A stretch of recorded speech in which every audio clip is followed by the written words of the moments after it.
Hey everyone, Mitch coming in for the Commander's Core Studio. Welcome to the show. So, even more exciting spoilers have come out, and a commander that is everything an Abzan player could ever want. Let's jump into it. Felithar, Dawn of the Abzan. It even has Abzan in the name to let you know that it's Abzan, in case you didn't know what Abzan was. Anyways, 3/3 Human Warrior with Trample for 3 mana in Abzan. There you go.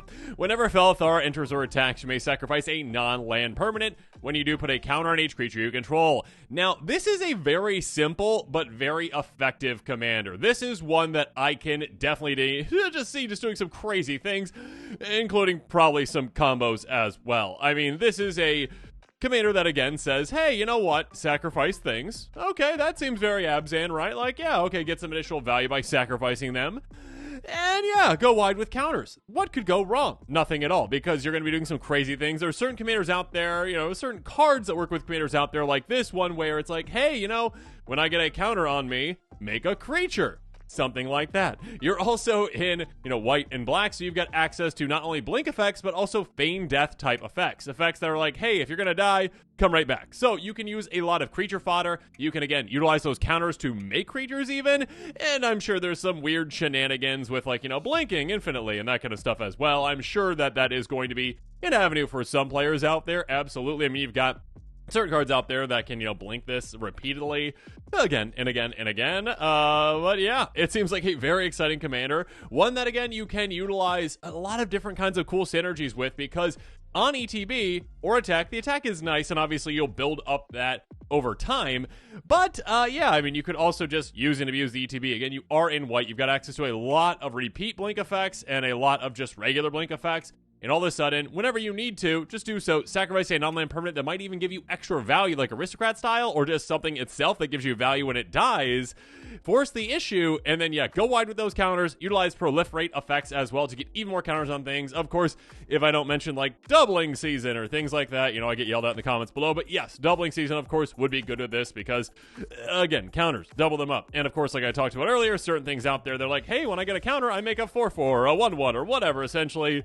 Yeah, those can be quite good as well. Yeah, with doubling season, a lot of exciting things with this one, and again, just kind of all of the Abzan things in one Abzan package, and you can go a lot of different directions with this, but yeah, I would go value-centric sacrificing with some feign death type effects, as well as some blink effects, and then utilize, again, those permanents that, hey, all right, I got a counter on me, awesome, make a creature. I got a counter on me, do this. Got a counter on me, do that. And of course, ones that care about their power as well. You do a lot of cool things with this one. I love the design of this. Felithar, I can see this one being pretty popular this year. Speaking of potentially popular, though, in Abzan, some other cards that, well, popped up in the spoiler season that aren't that exciting commander. Kintree Severance. An instant for 6 mana or 3 or somewhere in between, but basically if you're paying Abzan colors, just 3 mana. Instant speed, exile target permanent, mana value 3 or greater. So this is a brand new, potential, very, very, very good card in Abzan decks. I can see this one seeing a good amount of play in Abzan. It's kind of like a 1 more mana, potentially 1 more mana, depending on how you pay it. 1 more mana D-Spark, basically, but it can hit things at 3 versus D-Spark can't. And again, it's kind of ironic where it's like, exile a permanent mana value 3 or greater. It's like, oh, they don't have to specify non-land because you can't hit lands, because lands aren't, permanent mana value 3 or greater. There you go.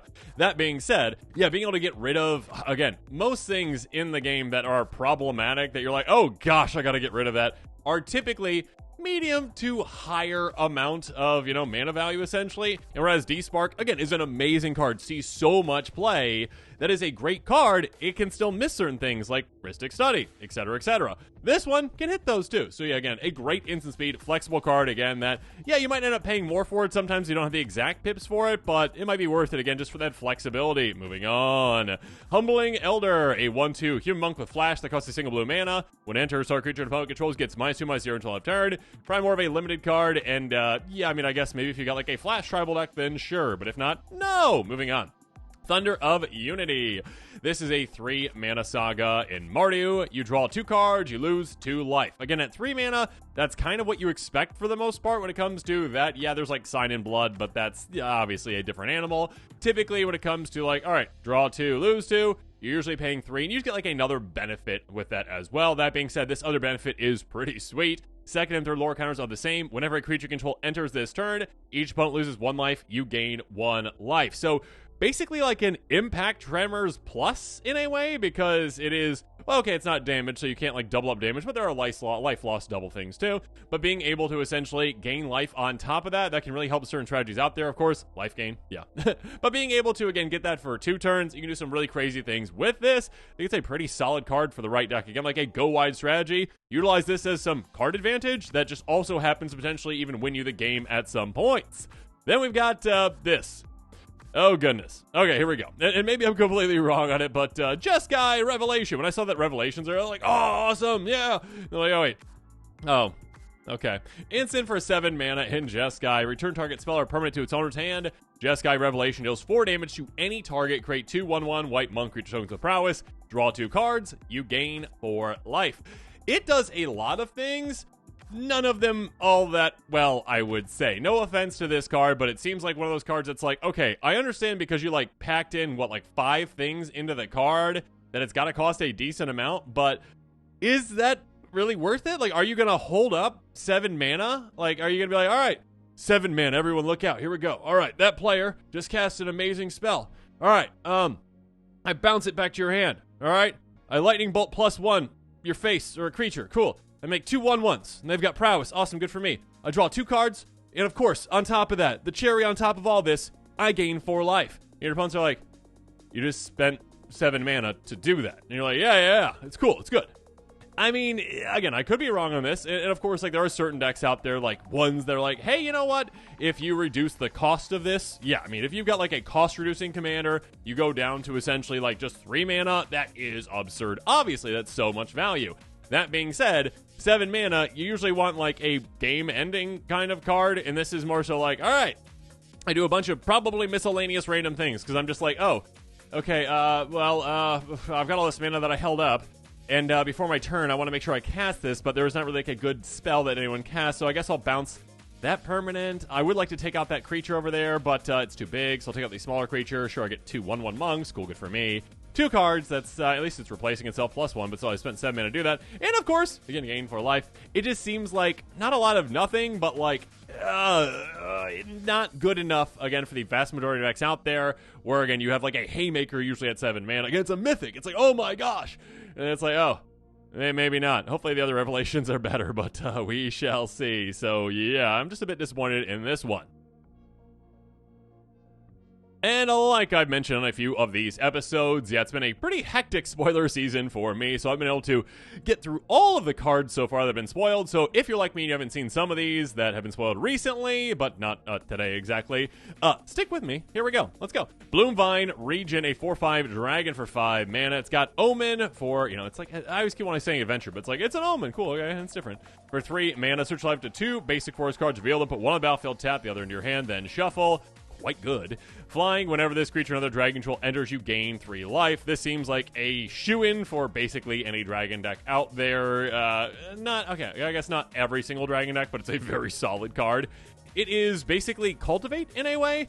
It is basic forest, though. Do keep that in mind. So it is ramping you, but it's not fixing your mana. So do keep that in mind. That being said, yeah, it is a potentially like repeat Cultivate in a way, and also a solid dragon when you play it. Again, with like Dragon as the commander, that's just always the example that comes to mind. Hey, 1 less mana, cool, this is 4 mana, 4/5 flyer, that just, hey, I gain 3 life every single time a dragon happens to come into play if I don't need to ramp with this. So again, early on, this is ramp and, you know, essentially insurance that you hit the next land drop too. And on top of that, it is just a solid dragon for you. So I can definitely see this one seeing play at dragon decks. I was going to say, like, at dragon tables. I don't know if there's entire, you know, tables dedicated to dragons. I'm sure some of you out there are like, yeah, I've played all dragons before. It's fun. Yeah, I'm sure it's really cool. Slivers, not so much. Okay, moving on. Bearer of Glory, a 2/1 human soldier for 2 mana in white. During your turn, this creature has first strike. Cool, good for you. By paying 5 mana, you can pump your creatures. Limited card, not very good. All right, next up, Boulderborn Dragon, 3/3 Dragon, Flying Vigilance for 5 mana. When it attacks, surveil 1. Limited card, not very good. I mean, maybe in our Dragon deck's like, sure, it only costs 4. Awesome, surveil, awesome, yeah, good for me. No, don't use it. Okay, moving on. We got Caustic Exhale, an instant, gross. For a single black mana, as this will cost to cast this spell, behold a dragon, or pay 1. -3/3 till turn. So again, yeah, like, choose a dragon you control, reveal 1. This costs 1. This is more of a limited card. A solid removal spell and limited, but like in Commander's like, all right, -3, and they're like creatures an 8/8. They're like, yeah, got it. Okay, next up, Corroding Dragonstorm enchantment for 2 mana in black. When this enchantment enters, each opponent loses 2 life. You gain 2 life, surveil 2. So not card advantage, but card selection. On top of that, though, whenever a dragon control enters, returns enchantment to its owner's hand. So this is one where it is very repeatable. Again, being lower to the ground, just 2 mana, versus some of the other ones we've seen so far have been like 4 or 5. Yeah, I mean, you could potentially utilize it in a dragon deck. Maybe if you've got like some graveyard-based shenanigans in there. I wouldn't just utilize this as like, well, it's card advantage. No, it's card selection. So like, you still need card advantage. It's like repeatable and fun. You know, it can hurt your opponents, but like, I think it's more of a specific kind of deck card. Next up, Cruel Truths. I am your father. No, I hope not. Instant for 4 mana in black. Surveil 2, draw 2 cards, lose 2 life. Yeah, I mean, like, solid, but like, not all that good. I mean, okay, not all that good. I'm okay. I'm not trying to downplay this. This one is basically instant speed. Oh, what's the name of it? You know, I can't remember the 3 mana. We just got one from like, was it Bloomburrow? I can't remember. Anyways, we got one from Bloomburrow that was like sorcery speed, surveil 2, draw 2. You know, it's like read the bones, but with surveil. Surveil is better.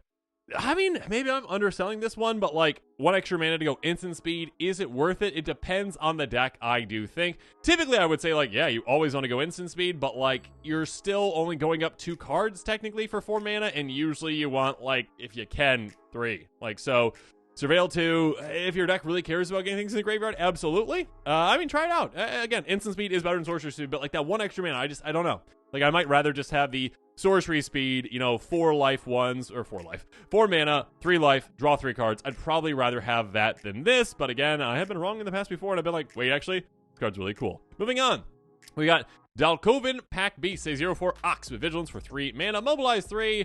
So yeah, I mean, if you swing, make a bunch of 1/1 red warriors that are also swinging. I mean, this can actually be a pretty good card in aristocrat style decks, or of course, token generating decks.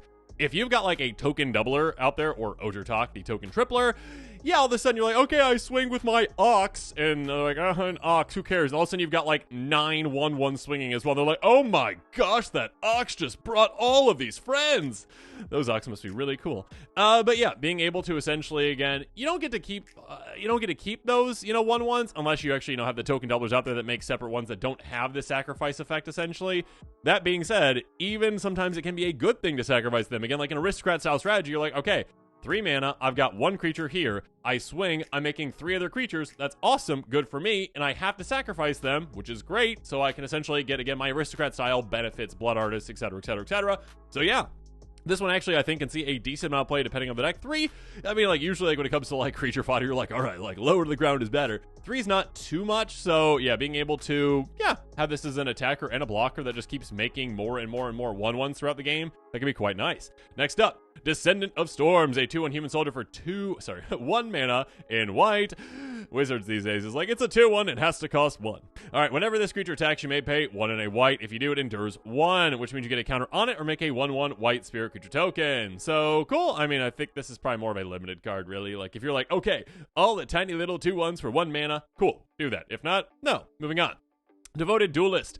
Gotcha snipe. This is not. 2/1 Goblin Monk with haste for 2 mana in red. Whenever you cast your second spell each turn, this creature deals 1 damage each opponent.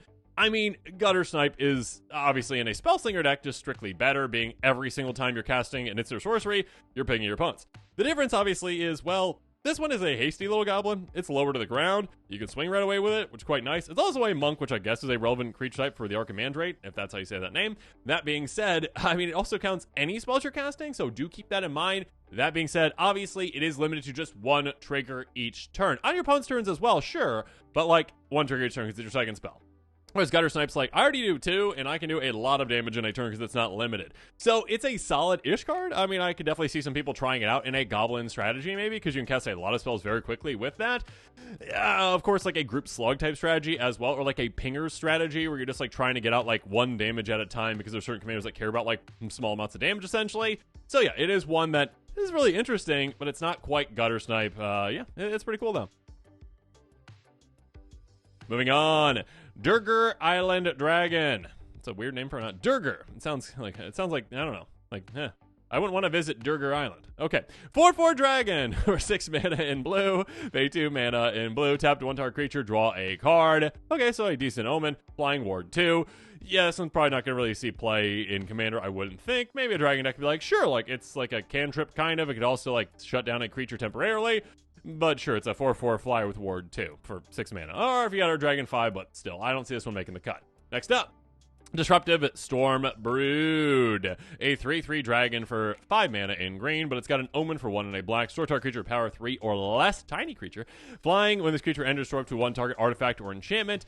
Yeah, I mean, this is flexible removal depending on what you need. Early on, you can take out a tiny creature, which is quite nice. And later on, you're like, oh, okay, cool. On the ETB, destroy an artifact or enchantment. It does cost a decent amount, again, for a 3/3 flyer for 5 mana. But still, like, it's not the worst thing. And again, Dragon decks out there like, Dragon, 4 mana, cool. I could see it seeing some play depending on the Dragon deck. And again, like, if you have a Dragon deck and you're like, I want dragons to fill every single slot and do everything for me, this could be removal for you. It could definitely fill up one of those slots. So then there you go. All the dragons in the world. Next up, Dragonback Lancer, a 3/3 human soldier flying and mobilize 1 for 4 mana in white. Yeah, I mean, this is probably more of a limited card, really. Like, again, like, when I talked about the Ox earlier, it's like, okay, 3 mana for a 0/4, whatever it was, and you could just, make 3 at a time. This is like, okay, 2 creatures kind of for 4 mana in a way. Like, you're going to go a lot quicker with the other one. So, yeah, this is more of a limited card. Next up, Dragon Brood's Relic, an artifact for 2 mana, tap an untapped creature you control, add 1 mana of any color. So, basically, what's the drum thing? The drum. There you go, that thing. And then for 8 mana in total with Wooburg in there, sacrifice artifact, create a 4/4 Dragon creature token named Reliquary Dragon. That's all colors. Flying lifelink. When this token enters, deals 3 damage to any target, active as a sorcery. Yeah, I mean, I don't think that this will make the cut in Dragon decks out there. I could be wrong on that, but yeah, you don't really see Springbloom Druid? Springbloom Druid, Springbloom Drum, whatever the one is. Spring Drum? Something. There's a drum. Someone help me out in the comments below. I'm struggling here. Anyways, whatever the drum is, it doesn't really see play in Dragon decks because dragons aren't really like low to the ground for the most part. There are some, but still. So yeah, and like the payoff for like, I kept this around for this effect. Everyone look out. My 4/4 flying lifelink ETB. Yes, lightning bolt. Okay, it's sorcery speed for 8 mana. Yeah, that's a whole lot of nothing, but Next up, Dusiat Earth Carver. Okay, the names in this set are kind of weird. 4/4 Elfin Druid with Rage for 6 mana in green. When enters, it endures 3. So yeah, I mean, you can make. Typically, I would say that you're more likely to make the 3/3 spirit maybe. But, yeah, you could just get 3 counters on this and it's 7/7. Probably more of a limited card, though.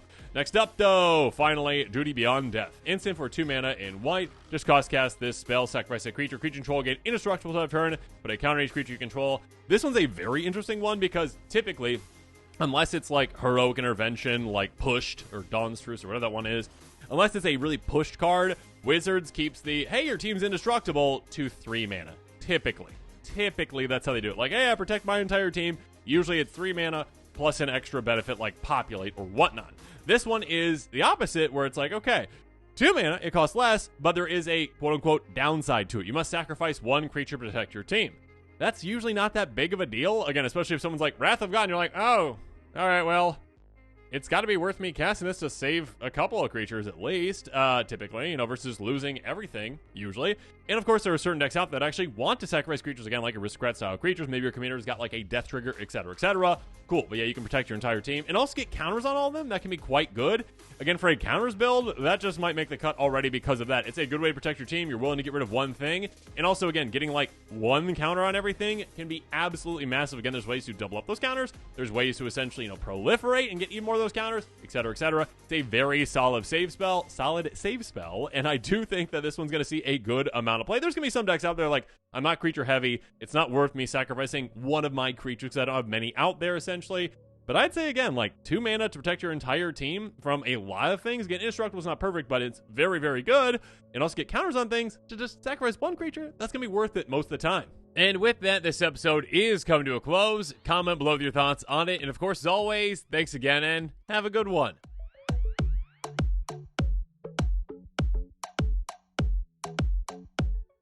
This show and episodes like this one are possible thanks to viewers like you. If you're looking for an easy way to help support this show, make sure that you like, share, and subscribe. Also, hit that bell notification icon so you don't miss any new episodes. You can also go check out our playmats and other merchandise at thecommandersquarters.com. Another easy way to support this show is with our TCG player affiliate links. So whether you're buying a deck or individual cards, you can use this general link right here or one in the description. And the final way that you can support this show is by supporting us directly by becoming a patron. There are many benefits to being a patron, and I truly couldn't do this without all of their support.